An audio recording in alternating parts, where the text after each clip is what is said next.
आज मैं आपको बहुत ज़्यादा इम्पोर्टेंट सर्कुलर के ताल्लुक से बताने वाला हूँ। ये खास करके गर्ल्स के ताल्लुक से है, खातून के ताल्लुक से है, तो शादीशुदा वो भी तालीम हासिल कर सकते हैं, उनके लिए भी है, ये सभी के लिए है, जितनी भी मतलब गर्ल्स स्टूडेंट्स है, खातून स्टूडेंट्स है, वुमेन्स है, आई फीमेल कैंडिडेट है, टोटल के लिए ये वीडियो बनाने वाला हूँ। ये सर्कुलर बहुत ज़्यादा इंपॉर्टेंट है। मेरा जो सर्कुलर है, ये वीडियो है गरीब से गरीब तक ज़रूर सेंड करें। मिडिल क्लास फैमिली जिसकी इनकम 8 लाख से कम है, उसको ज़रूर सेंड करें ताकि वो अपनी तालीम को जारी रखे और मुकम्मल कर सके। सबसे पहले अगर मेरा सर्कुलर आपको समझना है, सारी चीज़ क्लियर बात करनी है, तो आपको एक काम करना होगा। ये टोटली मेरा जो है जो गाइडलाइंस है, आपको इनकम सर्टिफिकेट कैसा बनता है वो पूरा वीडियो देखना होगा 14 मिनट 44 सेकंड का। जब भी आपकी सर्कुलर सारी चीज़ इंशाल्लाह क्लियर होंगी। सर्कुलर का क्या मकसद था, number 2 EW certificate, domicile certificate, national certificate का आप किस तरह से चेक करोगे आपका सर्टिफिकेट फेक है या ओरिजिनल है, ये बहुत आपको मालूम होना बहुत ज़रूरी है। अगर आपका EW certificate, OB certificate, income certificate, domicile certificate अगर फेक आ जाता है तो इसके लिए आपका एडमिशन कैंसिल हो सकता है, आपकी गवर्नमेंट जॉब जा सकती है। तो इसलिए आपकी डॉक्यूमेंटेशन ऑथेंटिसिटी होना बहुत ज़रूरी है। बहुत सारे आपको लोग ये बोलेंगे बारकोड ना अभी नहीं है, कुछ प्रॉब्लम है, ऐसा टेक्निकल प्रॉब्लम नहीं आता है, वो 100% वेरीफाई होता है। अगर आपका फॉर्म सर्टिफिकेट वेरीफाई नहीं हो रहे हैं तो आप मेहरबानी करके नया सर्टिफिकेट इशू कर ले। इसके पीछे ना लगे कि क्यों नहीं हो रहा है, जहाँ से कहानी शुरू हुई उसको पीछे नहीं, काला जितना कोयला काला उतना पीसा जाएगा। इससे बेहतर है न्यू सर्टिफिकेट इशू कर ले और बात को दफन कर दे और आगे बढ़े। ओके, नंबर 2 इनकम सर्टिफिकेट कैसा बनता है, फिर बाद में आपको किस के लिए डॉक्यूमेंट क्या लगते हैं, ये भी इंशाल्लाह वीडियो में बताया हूँ मैंने। ये वीडियो है, आप देख सकते हैं ये वीडियो। इसलिए आप वीडियो सर्टिफिकेट कैसा बना है, कौन से डॉक्यूमेंट लगते हैं, इसमें सारे इंशाल्लाह एक्सप्लेन किया गया है। 25 मिनट का वीडियो था जो आप चेक कर सकते हैं। ओके, नंबर 2 उसके बाद में आता है आप ऑथेंटिसिटी, आपके डॉक्यूमेंट फेक है या ओरिजिनल है, इसमें ये इस पर चेक कर सकते हैं। फिर उसके बाद में नंबर 1 पर है आपका इनकम सर्टिफिकेट कैसा बने, ये बहुत इंपॉर्टेंट है आपके लिए। तो ये कैसा बनना चाहिए, किसके बाद बनना चाहिए, ये भी इसी वीडियो में अच्छे से एक्सप्लेन करके बताया गया है, आप जाके चेक कर सकते हैं। ये इंशाल्लाह वीडियो का मकसद था। ये वीडियो ऑलरेडी मैंने बना चुका होता 47 में, लेकिन उसके अंदर कुछ टेक्निकल कारण की वजह से मतलब कि एक किसी का मैसेज आ गया था, जो यूट्यूब की पॉलिसी रहती है, वो वीडियो कर दिया, तो मैंने उसका थोड़ा सा 2-3 मिनट का वीडियो डिलीट होने की वजह से पूरा का पूरा मैसेज का मैसेज नहीं आया। लेकिन 47 मिनट का भी वीडियो देख सकते हैं आप, इसमें मैंने इंशाल्लाह कवर किया हो बात को, ये भी चेक कर सकते हैं। और जो अभी बना रहा है वो भी देख सकते हैं। दोनों वीडियो को मुआवजा करके आप समझ सकते हैं दोनों सेम टू सेम वीडियो है, कोई ज़्यादा डिफरेंस नहीं है। ओके, सेम टू सेम है, बस ये इतना है कि इसको और अच्छे से बनाया जा रहा है। वो भी वीडियो वैसी बेहतरीन आवाज़ में बनाया गया है, वो भी आप अच्छे से चेक कर सकते हैं। ओके, दोनों वीडियो को देखिए ताकि आपको पूरी पिक्चर ख्याल में आ जाए क्या मेरा मकसद क्या है, आपको क्या समझाना चाह रहा हूँ मैं। देखिए, सबसे पहले हम सर्कुलर पर जाते हैं, जो न्यू सर्कुलर है क्या बताना चाह रहा हूँ देख समझ लीजिए।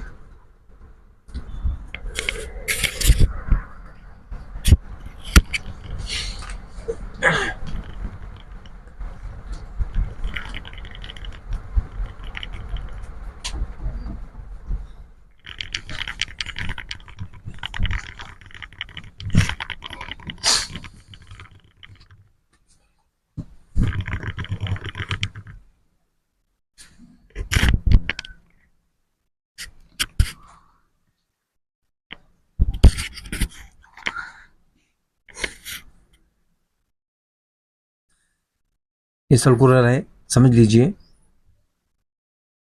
सर्कुलर का मकसद ये है, सबसे पहले आपको शॉर्ट में बता ही देता हूँ। जो गर्ल्स है, आई मीन्स वुमेन्स हैं, आई फीमेल कैंडिडेट है, उनकी फाइनेंशियल कंडीशन अच्छी ना होने की वजह से माँ बाप नहीं पढ़ा सकते हैं, जिनकी फाइनेंशियल कंडीशन लो होती है, तो उनके लिए खासकर लड़कियों को पीछा रखा जाता है। लड़कों को बोला तुम आगे बढ़ो, तो उन्होंने सरकार ने फैसला लिया है कि मुल्क की फाइनेंशियल कंडीशन ना होने की वजह से हम ये फैसला लेते हैं कि उनको फ्री ऑफ कॉस्ट एजुकेशन दे दिया जाए। तो ये बात को ये सर्कुलर में बताई गई है। तो इसलिए आप सर्कुलर को पूरा समझिए, क्योंकि आपकी पूरी कोर्स कम से कम 3 से 4 लाख जो एज पर कोर्स के मुताबिक फीस आपकी बचना, किसकी 1 लाख, किसकी 50,000, किसकी 2 लाख, किसकी 5 लाख, इस तरह से आपकी फीस बचने वाली है। तो इसके लिए आपको आधा घंटा या पौन घंटा मेरे को देना होगा, क्योंकि ये बात आपको कॉलेज में बतानी है, सारी चीज़ आपको क्लियर करना है।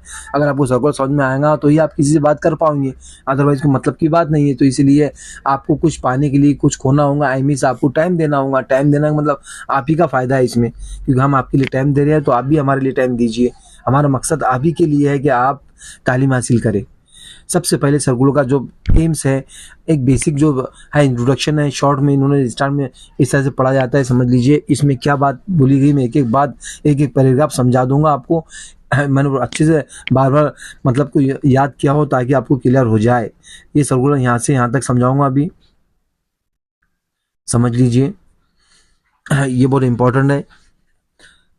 इसमें 3 कैटेगरी को रखा गया है। इसमें बात की गई EWS category, number 2 SEBC category. SEBC category में इंशाल्लाह आपको 10 या को ऐसे कोई आसन बताऊंगे कौन सी कैटेगरी है, इंशाल्लाह मैं नेक्स्ट में बताने वाला हूँ। इसके लिए आपको अब थोड़ा सा लेक्चर सुनते रहना चाहिए कौन सी कैटेगरी के लिए बात की गई है। SEBC कैटेगरी, इसका नाम होता है socially educationally backward class. Okay, next आता है OBC कैटेगरी। ये आपको 2 कैटेगरी समझ में आएंगी। तीसरी कैटेगरी इंशाल्लाह कौन सी असम बताऊंगा मैं, इंशाल्लाह आपको आसानी बता दूंगा। ओके, और इसमें शॉर्ट में एक बात बता दी, टोटली वुमेन इसमें शामिल है, कोई भी कैटेगरी को छोड़ा नहीं गया है, टोटली को शामिल कर दिया गया है। ओके, ओबीसी 3 कैटेगरी को रखा गया है, बाकी कैटेगरी को क्यों नहीं रखा गया? अभी क्वेश्चन ये उठता है SC ST VG NT का। तुमको ऑलरेडी इनको फीस माफ थी, इनको ट्यूशन कोई तरह की फीस नहीं लगा करती कोर्सेज के अंदर, इनको फ्री ऑफ कॉस्ट एजुकेशन मिला करता। बस ये कैटेगरी बच गई थी, इनको भी गवर्नमेंट ने अब बोला आप भी फ्री में पढ़ो। आई मीन सिर्फ लड़कियों को कहा गया है, लड़कों को नहीं। हाँ, आप समझोगे लड़कों को क्या है। हाँ, तो इन्होंने ये बताया कि इससे पहले जो 50% स्कॉलरशिप दिया करते थे, आई मीन ट्यूशन फीस 50%, जैसे कि कोई कोर्स की फीस 1 लाख रुपए फीस एग्जाम्पल के तौर पर उसको 50,000 दी जाती थी। लेकिन अब के मामले में इन्होंने कहा एवजी का वर्ड इस्तेमाल किया गया है। एवजी का वर्ड कहाँ लिखा गया है वो समझ लीजिए, यहाँ लिखा गया है एवजी। एंड इसके बदले and instead of, and English में इंस्टेड ऑफ कहते के बजाय 100% लाभ मंजूर करना है। इन्होंने कहा 100% आपको स्कॉलरशिप देंगे, पूरी फीस आपको हम देने वाले हैं। ये बात ये पहले साइंस में बताई गई है, पहले प्रोग्राम में बताई गई। ये बहुत ज़्यादा इंपॉर्टेंट चीज़ थी। आई बात समझ में? ये अगर समझ में आ गई तो आगे हम बढ़ेंगे। महाराष्ट्र शासन यानी गवर्नमेंट ऑफ महाराष्ट्र उच्च और तंत्रिक शिक्षण विभाग यानी higher education and technical education शासन निर्णय डिसीजन जो लिया गया है वो 105 है। मंत्रालय, ये कहाँ से मंत्रालय? ये मुंबई का मंत्रालय से पास किया गया है। कितनी तारीख को पास किया गया है? 8 जुलाई 2024 को पास किया गया है। ये ऊपर का में बताई गई है, इसमें ये बात बताई गई, पूरा एड्रेस दिया गया है, कितनी तारीख को पास किया गया है। 8 जुलाई 2024 को पास किया गया है। ओके, अब इसकी ये वीडियो बनाने का मकसद क्या था वो भी इंशाल्लाह इसी वीडियो में आप कवर कर दूंगा। आपको जब मकसद सुनेंगे तो आपको आपका दिल बोलेगा वाकई में आप शेयर करना चाहिए इस वीडियो को, क्योंकि आपकी वजह से कितने गरीब बच्चे पढ़ पाएंगे, क्योंकि जब भी आप वीडियो समझ पाएंगे तो आप देखिए। समझ आगे बढ़ते हैं हम। आपको शायद मेरा पॉज होने की वजह से समझ में नहीं आया, कहाँ से बोला था, अब डबल से दोबारा सुना देता हूँ मैं आपको यहाँ तक के, या ये शायद हो गई है हमारी बात। इतना डिपार्टमेंट, 3 डिपार्टमेंट का नाम लिया है। उच्च व तंत्रिक शिक्षण विभाग, नंबर 2 इसका नाम होता है higher and technical education, number 2 सामाजिक व न्यायिक विशेष सहायक विभाग। इसका मतलब ये होता है आप department of social and justice and special assistant, ये डिपार्टमेंट के नाम है। महिला व बाल विकास विभाग, ये डिपार्टमेंट आपने वेल नोन डिपार्टमेंट है। अभी भी जो मुख्यमंत्री माझी लाड़की बहन का जो ताल्लुका था, अभी जो पैसे मिले ये डिपार्टमेंट ने पूरा हैंडल किया है। ये डिपार्टमेंट से सारे पैसे मतलब डिस्ट्रीब्यूट किए गए थे, जिसे इंग्लिश में women's and child development department कहते हैं। गवर्नमेंट ऑफ महाराष्ट्र का डिपार्टमेंट है। ये 3 डिपार्टमेंट को मतलब के रखा गया है सामने। ओके, ये बात समझ में आ गई होगी इंशाल्लाह। अब हम नेक्स्ट पढ़ते हैं। नेक्स्ट पैराग्राफ आपको ये 3 डिपार्टमेंट के नाम दिया गया है। अब हमारा नेक्स्ट प्रस्तावना इंट्रोडक्शन क्या था, हम पहला पैराग्राफ समझते हैं इसका। समझ लीजिए, यहाँ से यहाँ तक समझेंगे पहला पैराग्राफ में क्या चीज बात की गई है।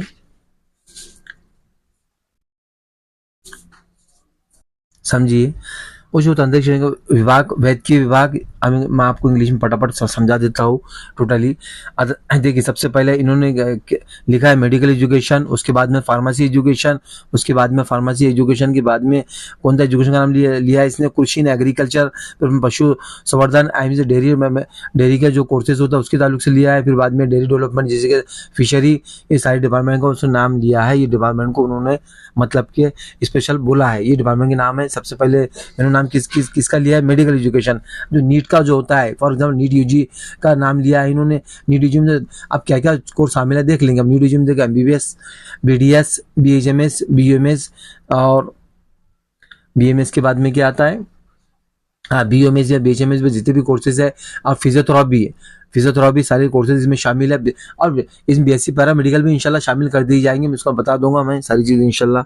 उसके बाद में आता है फार्मेसी एजुकेशन। फार्मेसी एजुकेशन कौन कौन से कोर्स शामिल है समझ लीजिए। Number D pharm, B pharm, M pharm, pharm D, जो भी बच्ची ये लड़की अगर करती है तो उसको फ्री ऑफ कॉस्ट एजुकेशन मिलेगा ये। अभी बाद में आता है एग्रीकल्चर। एग्रीकल्चर में जितने भी कोर्सेज शामिल है, चाहे आप उसमें कोई भी कोर्सेज करो, इंजीनियरिंग करो, एग्रीकल्चर के अंदर कोई भी करो तो ये भी कोर्स शामिल है। उसके बाद में आता है आपका डेयरी मैनेजमेंट, जो भी डेयरी मैनेजमेंट, उसके बाद में फिशरीज, ये सारे कोर्सेज इसमें शामिल है। ओके, अब कौन से लोगों को मतलब लाभ दिया जाएगा, इन्होंने बताया है 3 लोगों को, जो मैंने बताया आपको, ईडब्ल्यूएस कैटेगरी को, एसईबीसी कैटेगरी को, यानी कौन सी कैटेगरी, एसईबीसी कैटेगरी को दिया गया है। अभी उसके बाद में ओबीसी कैटेगरी, 3 कैटेगरी को रखा गया है सामने। और ये बात कर गया प्रगतिशील वार्षिक उत्पन्न दाखिला 8 लाख से कम ही होना चाहिए इनकी। अगर आपकी 8 लाख रुपये इनकम कम है तो आपको, इससे पहले उन्होंने कहा है कि आपको 50% स्कॉलरशिप दी जाती थी। कितनी परसेंट स्कॉलरशिप दी जाती? 50% दी जाती है। जैसे कि आपकी 1 लाख रुपये फीस है तो आपको 50% स्कॉलरशिप दी जाती है। ये पहले प्रोत्साहन में बात की गई है। अब सेकंड पैराग्राफ में क्या बात की गई है, अब देखते हैं। इससे पहले ऐसा किया जाता था, यानी आपको 50% हम स्कॉलरशिप देते थे, ये बात उन्होंने बताया है। ये पहले पैराग्राफ के अंदर हम आपको 50% स्कॉलरशिप दिया करते थे। और नेक्स्ट में क्या बात की गई है अब देखते हैं इंशाल्लाह। कौन सा पैराग्राफ समझेंगे हम? ये वाला पैराग्राफ। इत्मीनान समझिए, क्योंकि ये समझाने का मकसद आपको बाद में जरूर बताया जाएगा। जब आपको पूरा पैराग्राफ समझ में आ जाएगा, पूरी सारी चीज समझ में आ जाएंगी इंशाल्लाह, जरूर बताई जाएंगी। क्या अब व्यावसायिक शिक्षण मध्ये मुलीचा प्रमाणपत्र 36% इतके मर्यादित है, मतलब आप समझा देता हूँ इसका क्या मसला है पूरा। इन्होंने ये बात बताई है क्या, जब इससे पहले मुलीजी का जो था 36%, मतलब कि हर जगह एडमिशन लिया करते थे, जो भी जगह उसका बच्ची का एडमिशन हुआ करता था 30% ही था। लेकिन अब एनईपी यानी न्यू एजुकेशन पॉलिसी के तहत अब इसका मतलब प्रोपोर्शन बढ़ा दिया गया है, इसका परसेंटेज और बढ़ा दिया गया है, 50% कर दिया गया है। एंड जहाँ 60 बच्चे हैं तो 30 लड़के रहेंगे, 30 लड़कियां रहेंगे। ओके, ये कर दिया गया, प्रोपोर्शन बढ़ा दिया गया। और एक बात और बताइए, बहुत सारे बच्चियों की वजह से लड़कियां जो मिली थी वो अपने फाइनेंशियल कंडीशन से आगे नहीं पढ़ पाते थे। इस वजह से गवर्नमेंट ने फाइनेंशियल का उनका देखते हुए, लैक ऑफ फाइनेंशियल सपोर्ट था उनका, मतलब कि ऐसा उनकी फाइनेंशियल कंडीशन लो थी, जिसकी वजह से गवर्नमेंट ने ये फैसला लिया है कि अब उनको फाइनेंशियल कंडीशन मतलब कि उनको सपोर्ट किया जाएगा और आगे बढ़ा जाएगा। ओके, और किसकी बात की गई है? जिसकी इनकम 8 लाख से कम है। ओके, और कितने तारीख को फैसला लिया गया है? 5/7/2024 को लिया गया है। ये बैठक मीटिंग ली गई है। ओके, देख लीजिए, यानी 5/7/2024 को ये बैठक ली गई है। कौन सा निर्णय लिया गया है, कौन सी की बात की गई है? तो नीचे दिया गया है, ऐसा बोला गया है कि हमने नीचे निर्णय दिया है। इसके बैठक में क्या बात रखी गई है? शासन निर्णय, आई मीन गवर्नमेंट डिसीजन, क्या बोला गया है? तो इंशाल्लाह इसको समझिए और अच्छे से देखिए, समझिए। इन्होंने कहा राज्यातील शासकीय महाविद्यालय, इसका मतलब ये होता है जितने भी राज्य में शासकीय महाविद्यालय, गवर्नमेंट कॉलेजेस, फिर बाद में इन्होंने कहा अनुदानित कॉलेजेस, एडेड कॉलेजेस, उसके बाद में कहा इन्होंने अनुदानित मतलब एडेड कॉलेजेस, उसके बाद में इन्होंने लिखा है अशांत अनुदानित, यानी जिसको मतलब कि पार्शियली ग्रांट मिल रहा है, जो 20% मिल रहा है, 40% मिल रहा है, 60%, 80% इस तरह मिल रहा है। जिससे आपने सुना होगा कि कॉलेज को ग्रांट नहीं है, इसका फीस ज़्यादा है। तो उसमें लिखा इन्होंने कायम बिना अनुदानित, ऐसे कॉलेज जिसको कोई तरह का ग्रांट नहीं मिल रहा है, कायम इन्होंने बिना अनुदानित, यानी कोई तरह का ग्रांट नहीं देंगी गवर्नमेंट, उसको भी रखा गया है। उसके बाद में आता है सेल्फ फाइनेंस कॉलेज को रखा गया है। उसके बाद में ऐसे कॉलेज है जिसका मतलब कोई भी तरह का ग्रांट नहीं मिल रहा है, कुछ भी तरह का कुछ नहीं मिल रहा है, तो उसको भी फीस दी गई।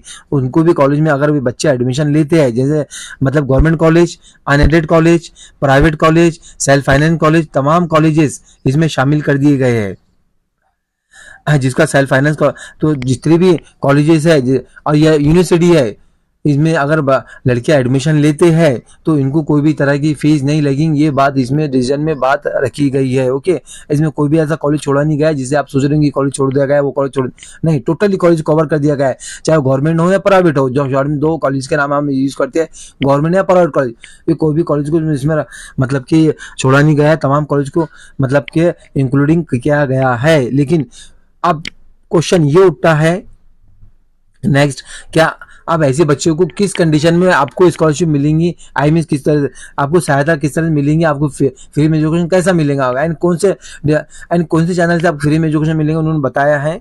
इसमें बहुत मेन मुद्दा जो इंपॉर्टेंट चीज़ थी वो इंशाल्लाह डिस्कस की जाएंगी। इसमें मेन जो है ये बता देता हूँ मैं, ये जो सेंट्रल एजुकेशन प्रोसेस है इसके थ्रू आपको एडमिशन मिलेगा। अगर आपका कैप के थ्रू एडमिशन होता है, आई मीन कैप के थ्रू आपका अगर एडमिशन कैप के थ्रू होता है जब भी आपको 100% लाभ मिलेगा, आई मीन आपको फ्री एजुकेशन मिलेगा। अगर आपका कैप के थ्रू एडमिशन नहीं होता है तो आपको कोई भी तरह का लाभ नहीं मिलने वाला है, ये बात इसमें रखी गई है। जितने भी हायर एजुकेशन लेना है आपको कैप के थ्रू लेना है। अब कैप किसको कहते हैं इंशाल्लाह 2 मिनट में डिस्क्राइब करके बता देता हूँ। अगर कोई बच्चा फॉर एग्जाम्पल नीट का है, फार्मेसी का है, या तो एग्रीकल्चर का है, या कोई भी तरह का है, अगर वो फॉर्म फिल करता है सबसे पहले वो एग्जाम देगा, एग्जाम देने के बाद उसका स्कोर कार्ड आएगा, स्कोर कार्ड आने के बाद में कैप के फॉर्म आते हैं, आई मीन कॉलेज के एडमिशन लेने के फॉर्म आते हैं, उसको कैप के फॉर्म कहते हैं। ओके, फॉर्म आते हैं, फॉर्म आप फिल करते हो, फिल करने के बाद में आपको एक मेरिट लिस्ट लगती है, पूरी जो मेरिट लिस्ट लगती है उसके बाद में सीट मैट्रिक्स आता है, सीट मैट्रिक्स के आने के बाद में आपकी फाइनल मेरिट लिस्ट लगती है, फाइनल लिस्ट लगने के बाद में आपने सुना होगा कॉलेज के नाम डालना है, बोलना है या लिखना है, इस तरह से वर्ड यूज करेंगे आपने, या तो चॉइस फिलिंग करना है, कॉलेज सिलेक्शन करना है, आपको कॉलेज सिलेक्शन करना होगा।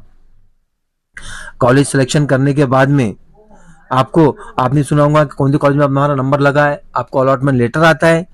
अलॉटमेंट लेटर आने के बाद में अब उस अलॉटमेंट लेटर को कॉलेज में ले आते हैं और उस बाद में उसका एडमिशन आप कर लेते हैं। इसे कैप प्रोसेस कहते हैं। ओके, आपका एडमिशन सिलेक्शन प्रोसेस बाय मतलब कि गवर्नमेंट के थ्रू होना चाहिए, इसी कैप प्रोसेस कहते हैं। अब बात समझ में आ रही है।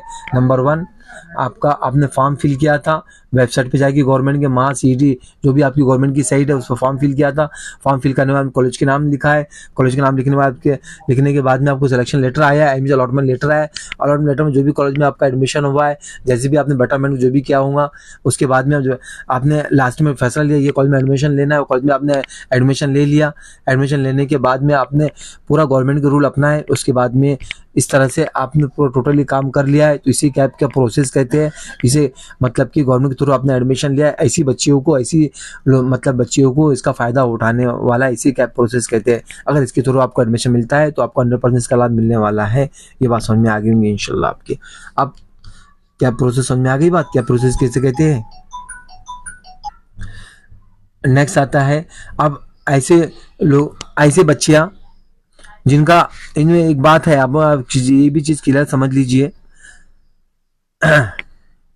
अगर किसी का मैनेजमेंट के थ्रू एडमिशन होता है, अब यार मैनेजमेंट के थ्रू एडमिशन ले ही नहीं आप, बेहतर ये होगा मैनेजमेंट के थ्रू के आप चक्कर में रह ही नहीं, मैनेजमेंट के थ्रू कोई भी तरह का आपको लाभ नहीं मिलने वाला है, कोई तरह की स्कॉलरशिप नहीं मिलने वाली है, कोई तरह का आपको फैसिलिटी नहीं मिलेंगी। या तो आपका एडमिशन इंस्टीट्यूशन वाइज एडमिशन होता है, स्टूडेंट लेवल एडमिशन होता है, जब भी आपको इसका लाभ नहीं मिलेगा। ये बात जीआर में बोली गई है, ये मैंने नहीं बोला है, इसमें बात रखी गई है, आपको बता देता हूँ मैं। ये व्यवस्थापन कोटातील व संस्था वरील प्रवेश वेगळून, एंड इसका मतलब होता है अगर आपका एडमिशन कोटे में होता है, मैनेजमेंट कोटे में होता है, या तो फिर आपका एडमिशन कहाँ होता है समझ लीजिए, इंस्टीट्यूट में होता है, इंस्टीट्यूशनल जो राउंड होते हैं जिसे आप कहते हैं उसमें होता है, तो आपको इसका लाभ नहीं मिलने वाला है। लाभ कब मिलेगा? First round, second round, third round. जैसा मैंने आपको बताया इससे पहले, आपका एडमिशन इस तरह से अलॉटमेंट लेटर आएगा और आपका एडमिशन होता है जब भी आपका लाभ मिलेगा। आप सोच रहे होंगे कि मैनेजमेंट में भी अलॉटमेंट लेटर मिला है, नहीं, वो आपका मैनेजमेंट में के थ्रू हुआ है, जिसे आप अगेंस्ट कैप कहते हैं, एसीपी कहते हैं, यानी एडमिशन अगेंस्ट कैप में होता है, तो उसमें आपको कोई तरह का लाभ नहीं मिलने वाला है। ओके, ये बात क्लियर समझ लीजिए। अब आता है परिभाषित, अभी किसको मिलने वाला है, जैसे आपने बताया है ईडब्ल्यूएस कैटेगरी, एसईबीसी कैटेगरी और ओबीसी कैटेगरी को जिनकी इनकम 8 लाख से कम है उनको लाभ मिलने वाला है।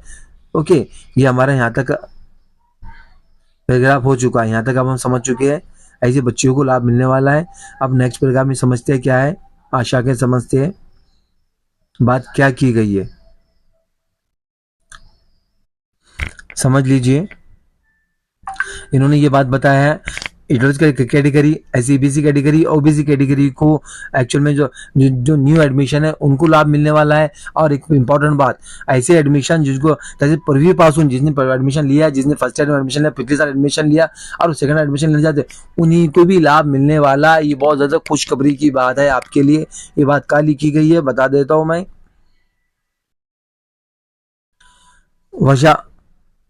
हाँ, पूर्वीपासून जे प्रवासित असलेले, ओके, ये वर्ड लिखा हुआ है, आप ये पढ़ सकते हैं, यहाँ पर ये वर्ड पढ़ लीजिए आप, ताकि जियारू समझने में आपको प्रॉब्लम ना है। ओके, और ऐसे जो नूनीकरण जो मतलब न्यू एजुकेशन, मतलब कि जैसे कि फर्स्ट टाइम एडमिशन लिया था और सेकंड टाइम एडमिशन लेने जा रहे हैं, उन्हीं को भी लाभ मिलने वाला है, और जो न्यू एडमिशन तो उनको तो मिलने ही वाला है, उनको कोई शक नहीं आता है। ओके, ये बात रखी गई है। नंबर 2, किस किस को रखी गई है, मौलाना हायर एजुकेशन को रखी गई है, वैद की आपको बता चुका हूँ मैंने, सारी पॉइंट क्लियर कर दिया हूँ कौन से डिपार्टमेंट इसमें रखे गए हैं। देखिए डबल से रिपीट कर देते हैं आपके लिए। वैद के एंड मेडिकल एजुकेशन समझ लीजिए कौन कौन education, medical education, pharmacy education, agriculture education, animal husbandry education जिसे बीएससी कहते हैं, फिशरी, ये तमाम लोगों को ये लाभ मिलने वाला है, ये नाम लिया गया है। वैद की औषधि, फिर बाद में कृषि, पशु संवर्धन, दुग्ध व्यवसाय यानी जो डेयरी मैनेजमेंट जिसे कहते हैं, ऐसे सारे लोगों को इसका लाभ मिलने वाला है, ये बात रखी गई है। अब नेक्स्ट आता है हाँ, कौन कौन इसमें शामिल किए गए हैं, कैसे किए गए विभाग, ये जितने विभाग है, ये इधर मागी सबको बहुजन कल्याण विभाग, इनको मतलब ये बात रख दी गई है, उनको बोला गया है कि इससे पहले जो फीस ली जाती थी 50% लाभ दिया जाता था, अब एवजी का वर्ड इस्तेमाल किया गया है। अब इसके बदले एवजी दिख रहा है, एवजी वर्ड, ये यूजी का वर्ड दिख रहा है, इसके बदले हमने अब इनको कितने देने वाले 100% स्कॉलरशिप देने वाले हैं, 24-25 से 100 का स्कॉलरशिप मिलने वाली है, एंड 24-25 से पास हो 100% स्कॉलरशिप मिलेंगी आपको। अब जो बच्चे बोलेंगे सर हमने पिछला फीस भरी तो वो वापस मिलेंगे, वो वापस नहीं मिलेंगे। अब 24-25 से आपको मतलब अगर आप फर्स्ट ईयर हो चुका है उसका टेंशन छोड़ दो, आप सेकंड ईयर एडमिशन लोगे, अब उसके पैसे नहीं लगने, ऐसा सर्कुलर में बात रखी गई है। ओके, अब देखते हैं क्या होता है। तो अब बताने का मकसद क्या है, अभी धीरे धीरे चीज क्लियर होती जाएंगी आपके। 100% लाभ देने शैक्षणिक वर्ष 2025 में दिया गया पासून शासन ने मान्यता लेने लिया है, यानी एक गवर्नमेंट डिसीजन ले लिया गया है और इसको आगे मतलब कितने का लिया गया है, 906 करोड़ रुपीस का, मतलब कि गवर्नमेंट को दिया गया है 906 करोड़ रुपीस आपको पढ़ने को देंगी गवर्नमेंट, ये बात रखी गई है। अब ये मुद्दा ये उठता है आपके सामने, अब 22 मिनट के बाद में इंशाल्लाह, अब इतना समझाने के बाद में ये बात क्यों रखी जा रही है आपके पास में। देखिए कुछ बच्चों के एडमिशन मेडिकल कॉलेज में हुए थे, लेकिन उनको ये शासन निर्णय नहीं पता था, शासन निर्णय उनको समझा के नहीं आया।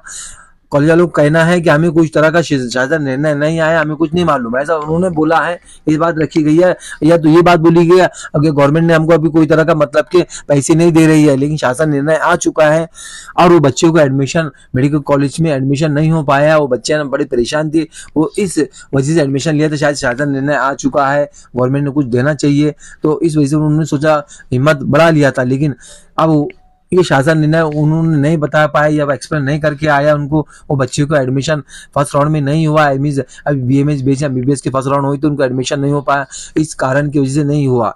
तो लेकिन अब उनको मैं उन्हीं के लिए वीडियो बनाया गया था, खास करके उन्होंने एक रिक्वेस्ट किया था, सर हमें कोई ऐसा मतलब कि बता दीजिए, शासन निर्णय समझा दीजिए, ताकि हम हमारी बात सामने वाले के पास रख सके, हम उनको बोलेंगे कि ये शासन निर्णय ऐसा ऐसा आया है गवर्नमेंट का, और जो फर्स्ट टाइम स्टूडेंट है सेकंड में भी उन्होंने इसको भर दिया था और कॉलेज वाले पैसे वापस नहीं दे रहे थे, ये एक बात रखी गई है। अब वो ऐसे बच्चा उनके पास में गई, शासन ने तो उस कॉलेज ने कहा कि आपके पैसे हम वापस दे दे, फर्स्ट ईयर वाले जो सेकंड एडमिशन लेता तो उन्होंने बोला आपके पैसे वापस हम दे देते, कोई बात का आप टेंशन मत लीजिए, वो बात तो सॉल्व हो चुकी है। लेकिन जो न्यू एडमिशन है उनको गवर्नमेंट ये जो जितने भी कॉलेज है पैसे नहीं मतलब पैसे उनसे ले रहे हैं, तो उनको शासन निर्णय बता सकते हैं, मैं 1 बाय 1 हर चीज इसका प्रूफ करके बता दूंगा। उनको कॉलेज को लेटर आ चुके हैं, वो ये बात नहीं मान रहे हैं, तो वो भी बात बताऊंगा आप किसके पास जाए, क्या करे, क्या क्या करना चाहिए, आपने आपके हक के लिए आपको लड़ना चाहिए, जब भी आपको हक मिलेगा। आज के जमाने के अंदर जब तक ये बच्चा रोए नहीं तो माँ भी दूध नहीं पिलाती। ओके, जब बच्चा रोएगा जब भी माँ दूध पिलाएंगे, जब भी समझ में आएगा उसको भूख लगी या नहीं लगी है। तो इसी के लिए आपको लड़ना होगा, आपको बढ़ना होगा। कॉलेज में लड़ने से मुराद ये नहीं क्या आपको ये लड़े पड़े, इसका मुराद ये रहता है कि आप बातचीत से तय करें, मोहब्बत से तय करें, नरमी मिजाज से तय करें। सर हमको ये निर्णय दिया है, गवर्नमेंट हमारे हित में फैसले कर रही है, तो हम इसका फायदा उठाना चाहते हैं। गवर्नमेंट आपको इसके पैसे देंगी, बिंदास देंगी, कैसे देंगी वो इंशाल्लाह इसी निर्णय में, इसी फैसले में बताऊंगा कैसी स्कॉलरशिप आने, कैसी आपको पैसे इसके आने वाले, गवर्नमेंट को कॉलेज में कैसे पैसे आएंगे इंशाल्लाह ये निर्णय में इंशाल्लाह क्लियर कर दूंगा। आपको ये बात कॉलेज में बतानी है कि ये निर्णय आ चुका है, आपको हमको आप फ्री ऑफ कॉस्ट एडमिशन देना चाहिए। कॉलेज का निर्णय नहीं, ये सरकार का फैसला है, हमारा फैसला नहीं है। ओके, तो ये बात हमको रखी गई है। अब आती है वन बाय वन समझते हैं। अब बात समझ में आ गई। जितनी भी मैंने एजुकेशन का नाम ले रहा हूँ, आप चाहे फार्मेसी करे, डी फार्म करे, बी फार्म करे, एम फार्म करे लड़कियां, तो आप बिंदास एडमिशन ले, आपको फ्री एडमिशन। आप चाहे एमबीबीएस करे, बीडीएस करे, बीएमएस करे, बीएचएमएस करे, बीयूएमएस करे, फिजियोथेरेपी करे, जो भी कोर्स करे, अभी आप बीएससी पैरामेडिकल करे, उसका भी इंशाल्लाह आपको बता दूंगा उसमें है या नहीं है। इंशाल्लाह चीज़ क्लियर हो जाएंगी हमारे वीडियो के जितने भी कोर्सेज है। चाहे आप एग्रीकल्चर करे, कोई भी जो जितने भी कोर्सेज के नाम लिए गए, आपको फ्री ऑफ कॉस्ट एडमिशन मिलना। चाहे आप कोई भी कास्ट के हो, कोई भी मजहब की ताल्लुक रखते हो, आपको फ्री में एजुकेशन मिलने वाला है। ये कौन कह रहा है? गवर्नमेंट कह रही है। क्यों कह रही है? क्या आप इससे पहले ऐसा हुआ था? वो भी इंशाल्लाह एक किस्सा सुना देता हूँ। इंशाल्लाह आपको अपने जीआर फॉलो करके सारी चीज इंशाल्लाह क्लियर करते चले जाऊंगा मैं। देखिए, आप समझ में अगर मेरी बहुत ज्यादा आवाज फास्ट हो गई होंगी तो आप स्लो मोड में सुनिए। आपको ये पूरा जीआर समझ नहीं होगा, जब भी आपको कुछ मिलेगा, अदरवाइज कुछ मिलने वाला है नहीं। हम कहाँ तक समझे थे? हमारा जीआर समझना यहाँ तक हो चुका है। अब हमको जीआर यहाँ समझना होगा। तीसरे पार्ट में क्या बोला गया है? तीसरे पार्ट में ये बात बोली गई है कि जितनी भी डिपार्टमेंट है, आप कॉलेज को लेटर इशू करे और उनको कॉलेज वालों को बोले क्या ये बात सॉरी, दूसरा पॉइंट हमारा चल रहा है। अब दूसरा पॉइंट समझाने का था मुझको। दूसरे पॉइंट में ये बात रखी गई है क्या 100% स्कॉलरशिप का मतलब मंजूर कर दिया गया है। अब जितने भी लिंक किसको मंजूर कर दिया गया है? जिनकी इनकम 8 लाख से कम है। अब ये बहुत ज्यादा इंपॉर्टेंट बात बताने वाला हूँ यहाँ पर, ये बहुत अच्छी चीज समझ लीजिए आप। अब इसमें ऐसे लोग शामिल कर दिए गए हैं जैसे कि वरील प्रमाणित शैक्षणिक वर्ष शुल्क व परीक्षा शुल्क मध्य, यानी दोनों है 100% सहूलत देने योजनेचा लाभ, मतलब 100% कुटुंबातील वार्षिक उत्पन्न 8 लाख किंवा त्यापेक्षा कमी है। जिन लोगों की 8 लाख से कम इनकम है तो लोगों को शामिल कर दिया गया है। इस बात में ये बात बताई गई है, ऐसे लोगों को आप फ्री ऑफ कॉस्ट एजुकेशन दीजिए। ओके, अब बाद में ये भी बात ली गई है जो मतलब कि ऑर्फन बॉयज है या ऑर्फन गर्ल्स है, उनके लिए भी बात रखी गई है। ऑर्फन बॉयज ऑर्फन गर्ल्स से मतलब वो होते हैं जिनके पास सर्टिफिकेट है यतीम खाने का। ओके, आप ये सोच रहे होंगे यतीम हम भी है, यतीम से मुराद वो नहीं होता है। यतीम से जो यतीम खाने में पढ़ते हैं उनको यतीम खाने का सर्टिफिकेट होता है, उनको यतीम बोला जाता है गवर्नमेंट की निगाह में। ओके, तो ये बात रखी गई है कि 8 लाख से इनकम कम है तो उन्हें मतलब कि फ्री ऑफ कॉस्ट एजुकेशन देना चाहिए। ये बात रख दी गई। कितनी तारीख को बात रखी गई है? 3 ये रखी गई है 8 जुलाई को बात रखी गई थी उन्होंने इनके पास में। ओके, और जो यतीम खाने की जो बात रखी गई थी यतीम बच्चों के लिए, कितनी तारीख को बात रखी गई थी? 3/4/2023 को बात रखी गई थी। ओके, ये तो बात आपके लिए नहीं, वो तो यतीम बच्चों के लिए। ओके, ये बात जब रखी गई थी। अब मुद्दे की बात ये आती है क्या जिनकी इनकम 8 लाख से कम है तो उनकी ताल्लुक से बात की गई है। अब इनकम 8 लाख से कम किस किस की हो सकती है? नंबर समझ लीजिए। अब मैंने कहा था कि मैं एक वक्फा रहेगा, एक एससीबीसी के कास्ट के ताल्लुक से बताऊंगा मैं। इसमें 3 कैटेगरी करेगी, ईडब्ल्यूएस कैटेगरी, ओबीसी कैटेगरी। अब तीसरी कैटेगरी आती है एसईबीसी कैटेगरी। अब ये कैटेगरी क्या चीज है? आप ये समझ रहे होंगे, सारी कैटेगरी का नाम नहीं सुने। एसईबीसी कैटेगरी जो होती है, एसईबीसी जो कैटेगरी होती है वो ओपन ही कैटेगरी होती है। आप ये सोचेंगे ओपन ही कैटेगरी को शामिल कर दिया गया है, यानी इसका मतलब है तो तमाम कैटेगरी को इसमें शामिल कर दिया गया है। इसका लॉन्ग फॉर्म होता है सोशली एजुकेशनली बैकवर्ड क्लास। ऐसे लोग जिनके समाजी तौर से मतलब बहुत ज्यादा तंगी हालात है, माशी हालात खराब है उनकी, वो लोग पीछे हो चुके हैं समाजी हालात की वजह से। नंबर 2, एजुकेशन के ताल्लुक से पीछे आ चुके हैं जिनका मतलब जिन्होंने स्कूल पढ़ नहीं पाए, यानी सोशली का मतलब जिनकी माशी हालत खराब है, पैसों के ताल्लुक से पीछे होने की वजह से। दूसरी, आज जिनके एजुकेशन की हालत बहुत ज्यादा खराब है, ऐसे लोगों को बैकवर्ड एंड पीछे रख दिया गया है। तो ऐसे लोगों को शामिल कर दिया गया है। तो इसमें कौन से लोगों को शामिल कर दिया गया? जो ओपन कैटेगरी के है, जिनके पास ना ईडब्ल्यूएस सर्टिफिकेट है, ना ओबीसी सर्टिफिकेट है, ना कोई तरह का कास्ट सर्टिफिकेट है, तो ऐसे लोगों को शामिल कर दिया गया है। ये मैंने आपको कहा था, मैं कौन से असम में बोलूंगा ये आपको समझना होगा। एसईबीसी कैटेगरी उसको कहते हैं, ओपन कैटेगरी को कहते हैं। ये बात क्लियर हो गई? ओपन कैटेगरी भी शामिल होगी इसके अंदर। आप ओपन वाले भी खुश हो जाइए।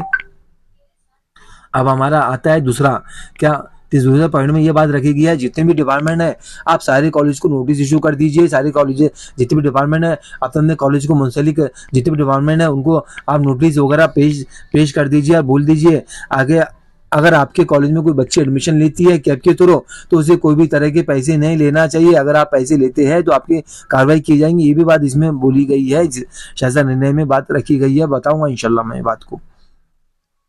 और साथ ही मराठा आरक्षण को भी चौथे पॉइंट डिस्क्राइब किया गया, मराठा आरक्षण को भी पैसे मिलेंगे। अब फिर बाद में बाद में कौन कौन से निर्णय लिए गए हैं अब आ पॉइंट में बात क्या रखा वो बात को निर्णय लिया गया। बार बार समझाने का मकसद ये रहता है कि आपको पूरा जीआर आपके दिमाग में बैठ जाए, आपकी पूरी जहन में बैठ जाए ताकि आप किसी एक्सप्लेन कर पाए। आ में क्या रखा गया बात को, पहली से मराठा आरक्षण के लिए बात रखी गई, मराठा आरक्षण भी इसका फायदा उठा सकते हैं। दूसरी बात में आ में क्या रखी गई है इंशाल्लाह ये बात समझेंगे हम। याला पॉइंट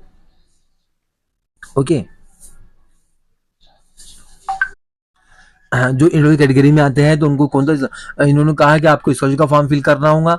आप ये सोच रहे होंगे कि सरकार हमको फ्री में एजुकेशन कैसे देंगी। फ्री में एजुकेशन ऐसा देंगी सरकार आपको, क्या सबसे पहले आपका एडमिशन होगा, एडमिशन लेने के बाद में आपको स्कॉलरशिप का फॉर्म फिल करना होगा। स्कॉलरशिप का फॉर्म का जो नाम है वो हमें डिस्क्राइब किया गया है, उसका नाम है छत्रपति शाहू महाराज का फॉर्म फिल करना होगा। सरकार छत्रपति शाहू महाराज का फॉर्म फिल करोगे, स्कॉलरशिप का फॉर्म फिल करोगे। फॉर्म फिल करने के बाद में कौन से डॉक्यूमेंट रिक्वायर है, इनकम सर्टिफिकेट। इनकम सर्टिफिकेट किसके नाम का होना चाहिए इन्होंने बताया है, आपके पेरेंट्स का नाम होना चाहिए। पेरेंट्स से मुराद किसका होता है, चाहे अम्मी बोलो या अब्बू बोलो। अगर किसी अब्बू का इंतकाल होगा तो अम्मी का नाम का बना ले, कोई टेंशन नहीं है। अगर किसी का डाइवर्स होगा कुछ मसला आएगा तो अब्बू का अम्मी का नाम का बना सकते, कोई मसला नहीं है। अब आता है दूसरा पॉइंट हमारा कि ऐसे लोग जिनका जो गवर्नमेंट सर्विस पर है, जिनकी 8 लाख से इनकम कम है, तो वो लोग भी इसमें शामिल कर दिए गए। कोई मसला नहीं, चाहे मामू रहे अब्बू रहे। अगर वो दोनों में भी जॉब पर है तो 8 लाख से इनकम ऊपर चली जाती है तो वो लोग उसमें शामिल नहीं है। जिनकी इनकम 8 लाख से ज्यादा है वो लोग इसका लाभ नहीं उठाएंगे। अगर वो लाभ उठाते हैं तो हो सकता है सरकार इनके खिलाफ कार्रवाई करे। ये बात रखी गई है। तो दूसरे पॉइंट में ये बात रखी गई आपको शासन निर्णय के मुताबिक स्कॉलरशिप का फॉर्म फिल करना चाहिए। अब इसका फॉर्म कौन सा स्कीम का फॉर्म फिल करना चाहिए, राज श्री छत्रपति शाहू महाराज एजुकेशन फीस का स्कॉलरशिप का फॉर्म आप फिल करोगे और इनकम सर्टिफिकेट बनाएंगे आप। ये बात रखी गई है आ पॉइंट के अंदर। ये बात समझ में आ रही है। अब आपको मैं ओपन कैटेगरी की ये लोग ये फॉर्म फिल करेंगे। माइनॉरिटी का फॉर्म फिल नहीं करना है। अगर मुस्लिम कम्युनिटी से हो या बुद्धिस्ट कैटेगरी से हो, जैन कैटेगरी से हो तो आप माइनॉरिटी का फॉर्म नहीं फिल करना है। अगर आप लड़की हो तो आपको कौन सा फॉर्म फिल करना है, आपको छत्रपति शाहू महाराज का फॉर्म फिल करना है। और आपका क्वेश्चन ये उठता है सर स्कॉलरशिप किसके अकाउंट में आएंगी, कॉलेज के अकाउंट में जाएंगी, पूरी कॉलेज को रख लेगा और आपको क्या देगा, आपको फ्री में एजुकेशन दे रहा है, आपसे 1 रुपए नहीं ले रहा है। वही आपकी मतलब वो स्कॉलरशिप के बहाने गवर्नमेंट पैसे दे रही है आपको। ये बात समझ लीजिए आप। तो आप सोचेंगे स्कॉलरशिप वो रख ले रहे, आपको फ्री एजुकेशन मिल रहा है ना, तो वही समझा है। नहीं तो आप भी समझो, आप उनको 1 लाख फीस दीजिए, आप जो भी फीस है कॉलेज की फीस दीजिए, वो आपको कॉलेज का चेक दे देंगे आपके नाम का। ऐसा भी हो सकता है, लेकिन इससे बेहतर है आप 0 फीस में एडमिशन लीजिए। कोई तरह का कॉलेज जो भी गवर्नमेंट पैसे देंगे वो कॉलेज का लुकआउट रहेगा। आपको क्या बनाना है, सिर्फ इनकम सर्टिफिकेट बनाना है टोटली कैटेगरी को, चाहे वो SC में रहो, NT में रहो, EG में रहो, ओपन में रहो, कास्ट में रहो, कोई भी कास्ट में रहो, EWS में रहो, उनकी बनाना बहुत जरूरी है। इसी करके मैंने सारी वीडियो पहले बना के रख लिया हो ताकि आपको कोई तरह की आप गलती ना कर ले। अब हमारा आता आ पॉइंट, यानी इसका बाद का पॉइंट ये समझ रहे हैं हम, ये वाला पॉइंट समझ रहे हैं हम। ये पॉइंट में भी ये बात रखी गई है क्या आपको कौन सा फॉर्म भरना चाहिए, राज श्री छत्रपति शाहू महाराज का फॉर्म फिल करना चाहिए। और जो आपके मतलब कि आपने एक बार जो फॉर्म फिल कर दिया है तो वो स्कीम दोबारा से वही सेकंड ईयर में रहेंगी, थर्ड ईयर में रहेंगी, जितने भी आप साल का कोर्स है वही स्कीम अप्लीकेबल की जाएंगी जो आपने रखा गया है। फिर बाद में 5वीं पॉइंट में ये बात रखी है जो ऑर्फन लोग होते हैं बच्चे और बच्चियां, इसमें लड़का लड़की दोनों शामिल कर दिया गया है।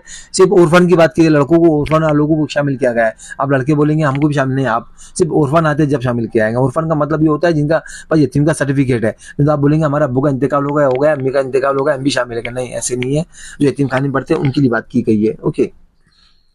अब छठे पॉइंट में क्या बात रखी गई है, अब छठा पॉइंट भी वही है, ज्यादा कुछ खास बात नहीं है। गवर्नमेंट ने जितनी भी मतलब क्या अमेंडमेंट कुछ आता है तो आपको हम बताते रहेंगे, इस तारीख से बात रखी गई है। अब शासन निर्णय कितने तारीख को लिया गया था, ये शासन निर्णय 5/7/24 को लिया गया है। ये बात मंत्रिमंडल रखी गई है। कौन सी वेबसाइट पर अवेलेबल, ये वेबसाइट पर अवेलेबल है, ये बात रखी गई है। अगर आप गूगल पर ये कॉपी करोगे और ये डालोगे शासन निर्णय ऐसा लिखोगे तो ये PDF की आगे लिखोगे PDF तो ओपन हो जाएगा, कोई मसला नहीं है। ये होगा पूरा शासन निर्णय। अब शासन निर्णय पूरा बताने का मकसद ये है कि ये आपको डिस्क्राइब करना है, कॉलेज में आके बोलना है। अगर आपका एडमिशन को पैसे मांगते हैं, डिमांड करते हैं, तो ये बात रखनी है। आप समझ आ रही, ये मकसद था पूरा समझाने का, आपको टाइम देने का। टाइम निकाल कर देखिए, मैंने जो एडवोकेट अलियार खान, मैं एज कैरियर काउंसलर हूँ, स्टूडेंट कंसल्टेंट हूँ। अब मेरा तारुफ बता देता हूँ आपको। और अगेन एक चीज क्लियर करने वाला, कौन कौन से डिपार्टमेंट कौन कौन से लेटर गए हैं और किस किस का है, इंशाल्लाह ये वीडियो के अंदर। अभी ये वीडियो का अभी शुरू होने वाला है, वीडियो का मकसद पूरा आने वाला है, इसके बाद मेरे तारुफ होने का। मैंने एडवोकेट अलियार खान, मैं as career counsellor society consultant हूँ। किसी को सोसाइटी, एनजीओ, फाउंडेशन बनाना है तो वो मेरे से रब्ता कायम कर सकते हैं। मेरा ऑफिस है अकोला में है, आलिया मेडिकल गुलजापुरा, जो अकोला रहते हैं, आलिया मेडिकल गुलजापुरा में है। RP rose care of Aliya medical stores में है। किसी को नेम करेक्शन करना हो तो आप मुझसे रब्ता कायम कर सकते हैं। किसी को कोई भी तरह का प्रॉब्लम है, बर्थ सर्टिफिकेट, डेथ सर्टिफिकेट बनाना हो तो आप मुझसे रब्ता कायम कर सकते हैं। ओके, ये मेरा तारुफ है। ओके, मैं मैनेज एडवोकेट अलियार खान। आप मेरे चैनल को सब्सक्राइब करें, शेयर करें, लाइक जरूर करें, ताकि आपको न्यू इन्फॉर्मेशन वीडियो मिल सके इस तरह से। अब आते हैं हमारा, देखिए अब निर्णय। सबसे पहले इन्होंने निर्णय, ये जो यूनिवर्सिटी ने भी निर्णय निकाला है, कौन सी यूनिवर्सिटी है बताइए यूनिवर्सिटी का नाम? ये यूनिवर्सिटी का नाम master university of health science Nashik university है। इन्होंने ये हर यूनिवर्सिटी के पास ये लेटर पहुंच चुके हैं, लेटर ऐसा दिया है यूनिवर्सिटी ने। ओके, देखिए अब यूनिवर्सिटी ने लिखा है, व्यवस्था को अभ्यास करना प्रवेश जितने भी मतलब इडोल्स की कैटेगरी के बाद में एसईबीसी बताया मैंने, कौन सी कैटेगरी आ जाए, उसमें आ जाएंगे ओपन कैटेगरी वाले जिनके 8 लाख से इनकम कम है। ओबीसी कैटेगरी इनको पहले 50% स्कॉच मिला कर दिया। अब सरकार के निर्णय के मतलब 100% कर दिया गया है, इनको कोई तरह की फीस नहीं लगेगी। और इसमें कौन कौन से इन्होंने क्या कहा है बताए, अधिकता प्रचारित सर्व संचार महाविद्यालय, टोटल महाविद्यालय को कर दिया, चाहे प्राइवेट रहे, गवर्नमेंट रहे, प्राइवेट रहे, सेल्फ फाइनेंस कुछ भी हो, जो भी है, तो टोटल विद्यालयों को बात रख दी गई। यूनिवर्सिटी का लेटर है, 23 तारीख को निकला है, 1/8/24 को निकला है। ये लेटर आप बता सकते हैं, ये बात रखी गई है। जितने भी मेडिकल कॉलेजेस है, जैसे एमबीबीएस, बीडीएस, बीएचएमएस, बीयूएमएस, जितने भी कॉलेजेस है, अभी जितने फिजियोथेरेपी, तो इनको लेटर इश्यू हो चुका है कि आप इन बच्चों से पैसे ना ले, अगर पैसे लेते तो आपकी तरफ कानूनी कार्रवाई की जाएंगी है। ये बात रखी गई है, देख लीजिए। ओके, ये शासन निर्णय है, ये लेटर इश्यू हुआ था सर्व विभागीय उच्च संचालक कुल सचिव को। देखो कुल सचिव लिखा है, कुल सचिव ने टोटल यूनिवर्सिटी को लेटर इश्यू हो चुका है, ये बात बताने की थी आपको मेरे को। ओके, और एक और लेटर बता देता हूं मैं आपको। अब सारे लेटर इंशाल्लाह देखिए, अब ये आपको समझ में आ जाएगा आपके। Tuition and exam fee waiver for girls student, okay, higher and technical education के लिए। अब the scheme has been launch to be benefit girl student in Maharashtra by providing the tuition and exam fee waiver. सबसे ज्यादा अगर course की जो fees रहती है, ट्यूशन फीस होती है। यानी अगर कोई कोर्स की 50 फीस है तो उसकी ट्यूशन फीस कितनी होगी पता है आपको? 40,000 फीस की फीस होंगी और 10,000 रुपए ऐसे एक्सपेंसेस रहता है उनका कम से कम। यानी मैक्सिमम ट्यूशन फीस ही पूरी कोर्स की फीस होती है, एंड एग्जाम फीस भी आपको वापस मिलने वाली है। The agenda is to increase the proportion of the girls in professional education, ensuring they have equal opportunities for the education, equal opportunity मिल सके बच्चों को for initiative to women empowerment. The scheme aim to prevent the girl from the being deprived of the professional course due to professional courses due to lack of financial condition, वो आगे पढ़ नहीं पाते थे। ऐसी मेरे पास बच्ची आई थी, एक बच्ची आई थी मेरे पास भी पिछले साल, कि सर हमारे भाई को हम पढ़ाना चाहते, मतलब आप क्यों नहीं पढ़ना चाहते, आप तो बहुत ज्यादा टैलेंटेड हो। बच्ची ने कहा, बड़े नर्म मिजाज से, बड़ी से आंखों में आंसू से कहा कि सर हमारे अब्बू की कंडीशन इतनी अच्छी नहीं है कि हम 2 बच्चों को पढ़ा सके, समझे। तो उन्होंने बोला हमारे भाई को पढ़ाना चाहते हैं, हम भाई को हम कुर्बानी दे देंगे, हमारा भाई आगे बढ़ेगा। तो ऐसी बच्चियां होती है जो कुर्बानी दे सके। ओके, तो अब उनको कुर्बानी देने की कोई जरूरत नहीं है। अब भाइयों को पैसे लगेंगे, बहनों को पैसे नहीं लगेंगे। ओके, अगर आपसे कोई कॉलेज डिमांड करता है तो ये देखिए यूट्यूब की पॉलिसी होती है, क्या कोई तरह का मोबाइल नंबर है नहीं दिखना चाहिए, लेकिन ये हेल्पलाइन नंबर है, ये वेबसाइट का नंबर है, तो ये नंबर पर आप कमेंट कर सकते हैं। ये कॉलेज वाले हमसे पैसे मांग रहे हैं, हमसे डिमांड कर रहे हैं। अब ये एक नंबर है, दूसरा नंबर ये वेबसाइट ये दी गई है, अब ये मंत्री लोगों को भी आप इनका निकाल सकते हैं, इनको लेटर लिख सकते हैं कि हमें कॉलेज डिमांड कर रहा है पैसे लेने का। ओके जी, इन्होंने जीआर निकाला, ये इनकी जिम्मेदारी बनती है कि आपको प्रोटेक्शन करे, आपको फ्री ऑफ कॉस्ट पढ़ाए। नंबर 2, अगर बात नहीं समझ में आती है, किसी आप लीडर के पास जाइए, लोग बोलिए कॉलेज ऐसा ऐसा जीआर आया है, जीआर के मुताबिक कॉलेज अमल नहीं करें। वो लीडर जो रहते हैं बोलने में बहुत टफ होते हैं, बहुत अच्छे मिजाज में बताते हैं और कॉलेज आपको फ्री ऑफ कॉस्ट एडमिशन दे देंगे अगर आप इसे करोगे। अगर आपके पास लीडर नहीं मिलता है तो आप कलेक्टर के पास जाइए, कलेक्टर को बताइए क्या ऐसा ऐसा गवर्नमेंट का जीआर आया, उसके बाद भी हमको एमबीबीएस में, बीडीएस में, बीएचएम में, फिजियोथेरेपी में एडमिशन नहीं मिल पा रहा है, एग्रीकल्चर में, फार्मेसी में, डी फार्म में, बी फार्म में एडमिशन नहीं मिल पा रहा है, ये कॉलेज डिमांड कर रहा है हमसे पैसे लेने की, तो आप कलेक्टर साहब या साहिबा हमारी मदद कीजिए और इनको बोलिए, लेटर इशू कीजिए, कॉलेज को फाइन कीजिए और हमको एडमिशन दिला दीजिए। वो आपको कलेक्टर भी मदद करेगा, गवर्नमेंट आपके साथ में रहेंगी, अभी ऐसा रखा गया है। ओके, ये बात सारी है। अगर आपके पास तो एनजीओ में, एनजीओ फाउंडेशन का वर्क करते रहता हो, कोई एनजीओ के पास जाइए, कोई अच्छे कार्यकर्ता के पास जाइए, तो इंशाल्लाह आपकी जरूर मदद करेंगे। ऐसे लेटर इशू हो चुके हैं सारे कॉलेजेस को, सारे चीज़ों को देखिए, सर्व शासकीय अनुदानित में सारे लोगों को ऐसे लेटर इशू हो चुके हैं, ताकि कोई बच्चे से आप पैसे ना ले। अगर आप पैसे लेते हैं तो इसका आपको जुर्माना भरना होगा, यह बात रखी गई है। यहाँ पर आप पढ़ोगे, मैंने अच्छे से पढ़ा है, ये बात अगर आप जूम करके देखोगे ये बात यहाँ रखी गई है। ओके, तो ये सारी बातें रखी गई है, आप पूरा लेटर समझिए। और इसका वेबिनार भी रखा गया था, किसी को अड़चन जाती है ये पर मेल आईडी पर आप बोल सकते हैं। इस तरह से इन्होंने गवर्नमेंट ने वेबिनार रखा था ताकि बच्चे जो एक तरह का मतलब आपको गाइडलाइन करके गए, बच्चों को कोई तरह के पैसे ना लिया जाए, इस शासन निर्णय बताया गया है। आप मेरे चैनल को सब्सक्राइब करें, शेयर करें, लाइक जरूर करें। अगर कुछ पूछना हो तो पूछ सकते हैं कमेंट सेक्शन में। टोटली मेहरबानी करके मेरे जीआर को, मेरे सर्कुलर को अच्छे से समझे और बात करके मेरे दोनों वीडियो अपलोड करे हुए हैं, वो दोनों वीडियो को देख सकते हैं। दोनों वीडियो में इंशाल्लाह दोनों में सेम टू सेम है। ये वीडियो में आ जाएंगे आपके इंशाल्लाह, जो रह गए वो वीडियो में भी इंशाल्लाह कवर करके दिया हो मैंने, हर चीज़ कवर कर दिया हो मैंने। अब इसमें कौन कौन से कोर्स शामिल है आपको मैं एक सरसरी बता देता हूँ। लास्ट में आपने 2-3 मिनट 45 मिनट का वीडियो का था मेरा एम। तो सबसे पहले MBBS, okay, number 2 BDS, number 3 BMS, BHMS, BUMS, okay, यानी फिजियोथेरेपी कोर्सेज, जितने भी मेडिकल के कोर्स, जितने भी कोर्सेज है उनको को शामिल कर दिया गया है इसमें, आप ही समझ लीजिए।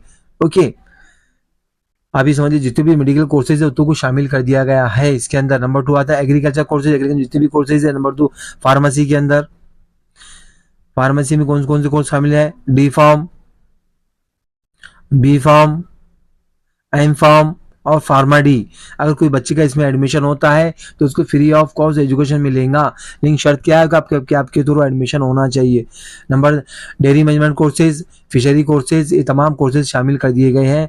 अब इस कोर्सेज का मैं शामिल अब आता है। अब क्वेश्चन ये उठता है क्या सर हमने लॉ में एडमिशन लिया, बीएड में एडमिशन लिया, क्या हमें भी शामिल? हाँ बिल्कुल, आपको भी शामिल कर दिया गया है। आप छत्रपति शाहू महाराज का इसका फॉर्म फिल करना, आपको पूरी स्कॉलरशिप आ जाएंगी इंशाल्लाह, आ जाएंगी। वो लड़कियों को ताल्लुक से बता रहा हूँ, आपको सिर्फ स्कॉलरशिप का फॉर्म फिल करना है। लास्ट मेरा मैसेज, आप ये सोच रहे होंगे हम एडमिशन लेते हैं और आपको बस आपको गवर्नमेंट फ्री में पढ़ा रही है, नहीं। इसका लास्ट में मैसेज समझ लीजिए, आपको गवर्नमेंट फ्री में नहीं पढ़ा रही है। आपको लास्ट में इन्होंने कहा कि आपको स्कॉलरशिप का फॉर्म फिल करना होगा। अगर आप स्कॉलरशिप का फॉर्म फिल करोगे, स्कॉलरशिप के थ्रू गवर्नमेंट वो जो पैसे देंगे उसके थ्रू आपके अकाउंट के, यानी आप फॉर्म फिल करोगे, कॉलेज के अकाउंट में पैसे डाल देंगे आपके नाम से, वो कि बच्चे को आपने पढ़ाया, इसके पैसे ले लीजिए। अगर आप स्कॉलरशिप का फॉर्म फिल नहीं करते, आपका स्कॉलरशिप का फॉर्म का प्रॉब्लम आता है, फॉर्म रिजेक्ट होता है, इनकम सर्टिफिकेट आप फॉल्स देते हैं, फेक देते हैं, तो आपका स्कॉलरशिप रिजेक्ट होती है। इस कारण की वजह से तो आपको फुल फीस पे करनी होंगी, चाहे कॉलेज की भी आपको, चाहे 4 साल की फीस हो, 2 साल की फीस हो, जो ये कॉलेज को फीस पे करनी होंगी। आप क्लियर समझ लीजिए, ये लास्ट मेरा मैसेज था।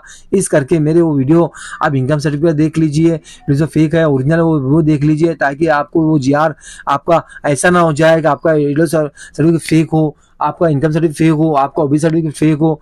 तो इसलिए मेहरबानी करके वो प्लीज़ देख लीजिए, कोई तरह का आपको नुकसान ना पहुंचे। इस करके वो मेहरबानी करके पहले मेरा वीडियो देख लीजिए। Okay, thanks for watching video. अगर कुछ पूछना हो कमेंट में पूछ सकते हैं, लेकिन वो बच्चा पूछे जो मेरा पूरा वीडियो देखे, इनकम सर्टिफिकेट का, इलवेट सर्टिफिकेट का, ये दोनों वीडियो देखे, वो बच्चा पूछ सकता है। नहीं तो आप आधा मतलब स्किप करके देखोगे और बाद में पूछोगे, तो मेहरबानी करके ऐसे लोग ना पूछे। अगर किसी को 2-3 मिनट का वीडियो देखना है तो आप कोई वीडियो देख सकते हैं, जो भी आपको समझ में आता है वेल एंड गुड, आप कोई भी किसका भी रेफर कर सकते हैं, इल्म हासिल करो, किसी के पास भी करो, ये मेरा मकसद है।